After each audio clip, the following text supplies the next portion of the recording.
చూడండి, పరమాన్నం పెసరపప్పు బియ్యం ఉడకబెట్టి ఆవు పాలతో బెల్లం వేసి అన్ని డ్రై ఫ్రూట్స్ అన్నీ వేసి చేశాను. ఉడికిన గుగ్గులు, వాయినాల పచ్చి గుగ్గులు, పొంగల్ చేశాను ఫ్రెండ్స్, కట్టె పొంగలి, పానకం కొంచెం తీసాను, పప్పు, వైట్ రైస్ కొంచెం తీసిన పక్కకు, చిత్రాన్నం,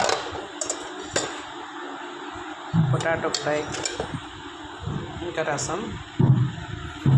చూడండి, అమ్మవారికి ఇష్టమైన పెసరపప్పు, ఇది వచ్చి బెల్లం పానకం, వడపప్పు, పాలు, నీళ్ళు. చూడు, ఇంకా బజ్జీలు, ఉర్లగడ్డ, ఆనియన్స్, అప్పడాలు, ఇవన్నీ ఈ మాత్రం చేసాం ఫ్రెండ్స్. ఈ పక్కన తినడానికి ఇవన్నీ నైవేద్యాలు.